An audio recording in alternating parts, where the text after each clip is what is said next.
Toxicity is one of the important toxicities in the heavy metals. So lead toxicity is one of the thing that causes some central nervous system stimulation and depression. So sources of the poisoning are ingestion of the lead based paints, seedling and harvesting activities, improper handling and disposal of engine oil and battery, and use of vegetation grown in lead smelter area, and contamination of vegetation of highways by exhaust of the fumes, especially of the vehicles which burn petrol and diesel, which are containing the tetraethyl lead. Nowadays the mixing up of the lead in petrol is totally banned.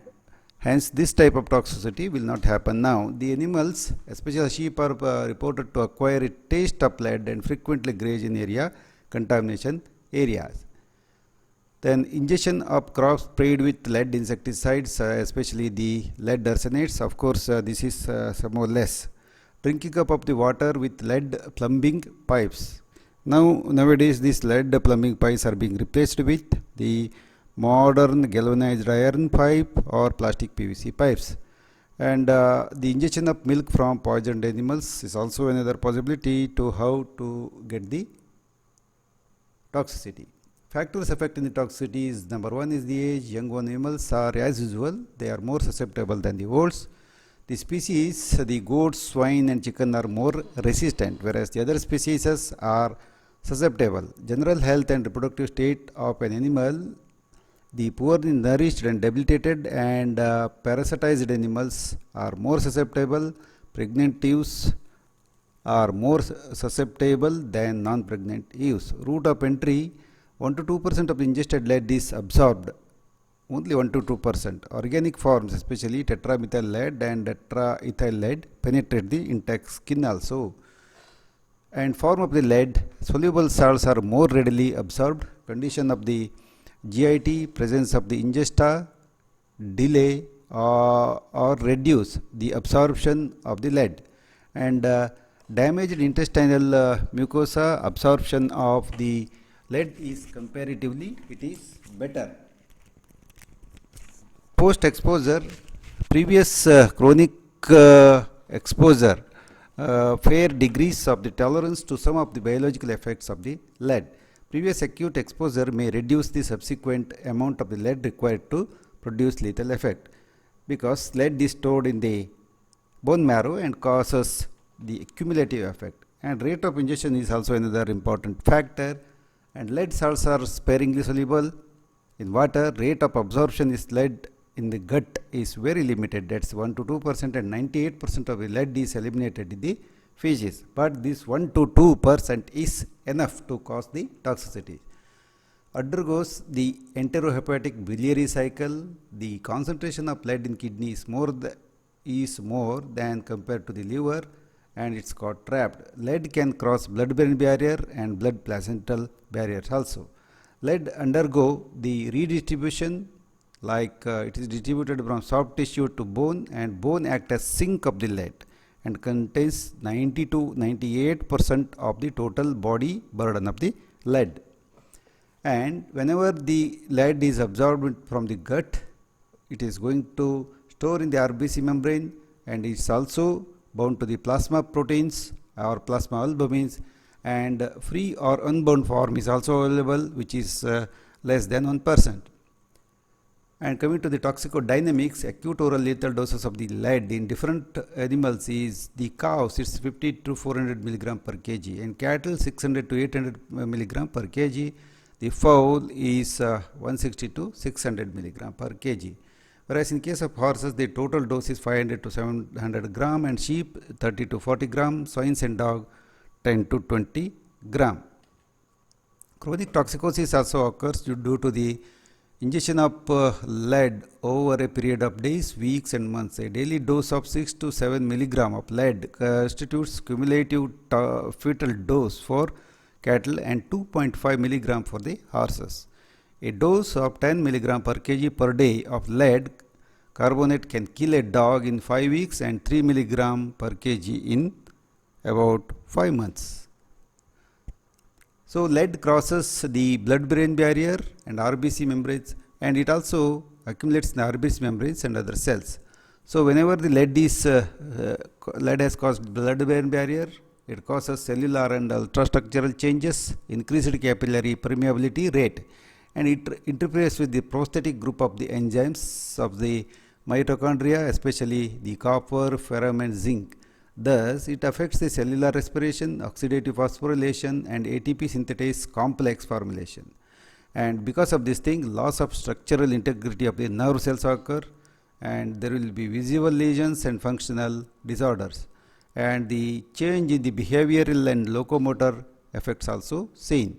And coming to the accumulation of this lead in RBCs and other cells, it causes inhibition of sodium potassium ATPase and destruction of the RBC.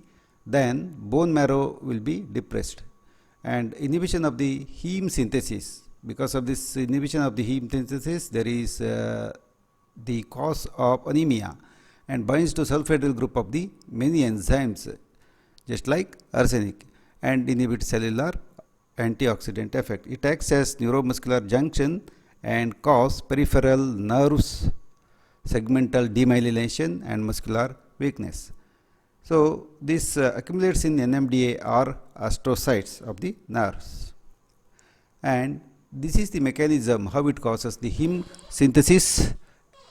Inhibition of the heme synthesis, succinyl CoA plus glycine in the presence of the enzymes ALA synthetase plus pyridoxal phosphate, and it is converted to delta amino levulinic acid, is also known as ALA, and on the delta amino levulinic acid, the lead acts in presence of the enzyme ALA dehydrogenase.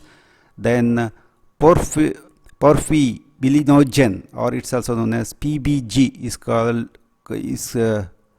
performed in presence of isomerase deaminase enzyme. It is converted to uroporphyrinogen 3. Then in presence of the enzyme urogen decarboxylase, it is converted to copropyrinogen 3. Then in presence of coprogen oxidase, it is converted to coproporphyrin 3.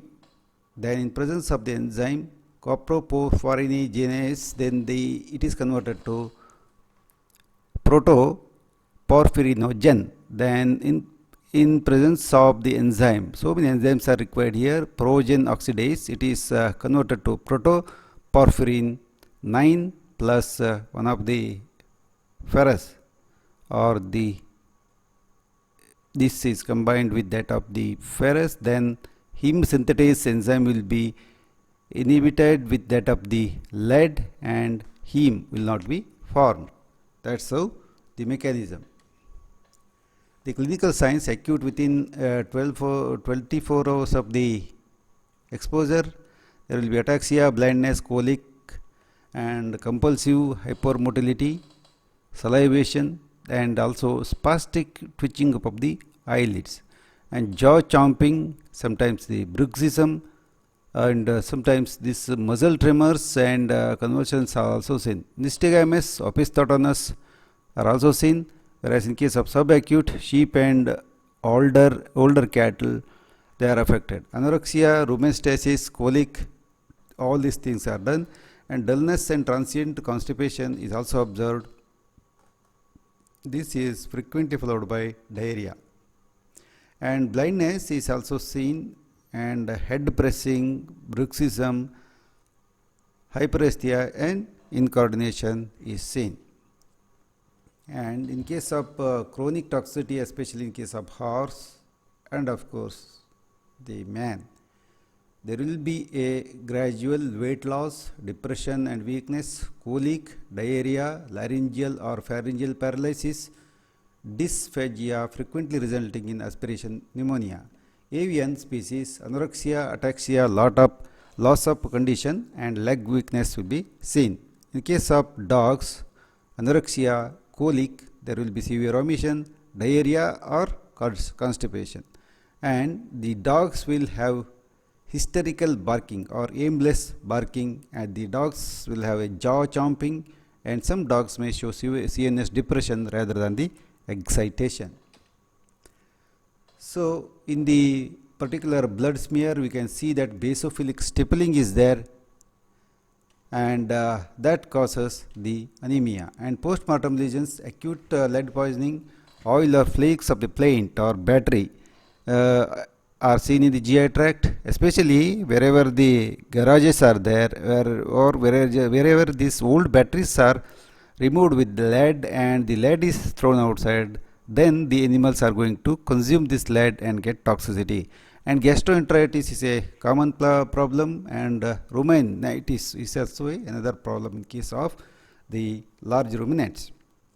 And there will be extensive hemorrhage in the GIT, a lead line, or it's also known as the Burden's line, and congestion of cerebral cortex and flattening up of the cortical gyri, and stomach contents are black in color because of the color of lead itself is black. And histologically, endothelial swelling, laminar cortical necrosis, and degeneration of the intranuclear acid fast inclusion bodies, especially in the kidneys and liver.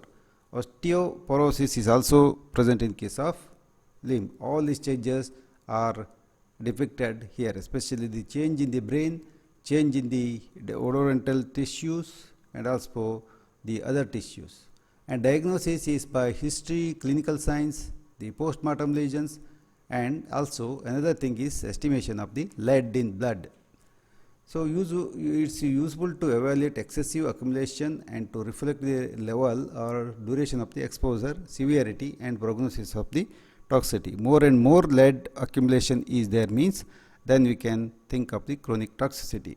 So usually the bone is the sink of the lead, and hence many times in blood sometimes it may be difficult to get that particular lead or circulating lead also.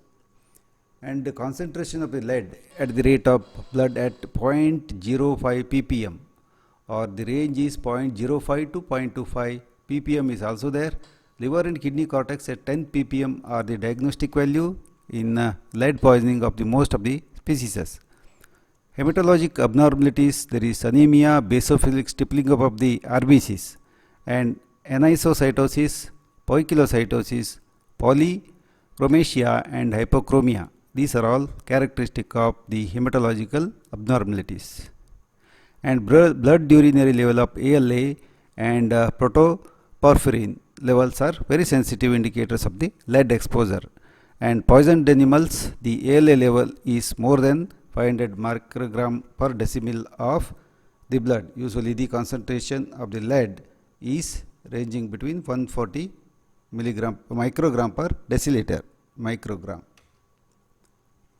The differential diagnosis in case of cattle, the polioencephalomalacia, which is due to deficiency of the B1 thiamine, and the nervous coccidiosis, especially in case of the poultry, and in case of large animal, the tetanus.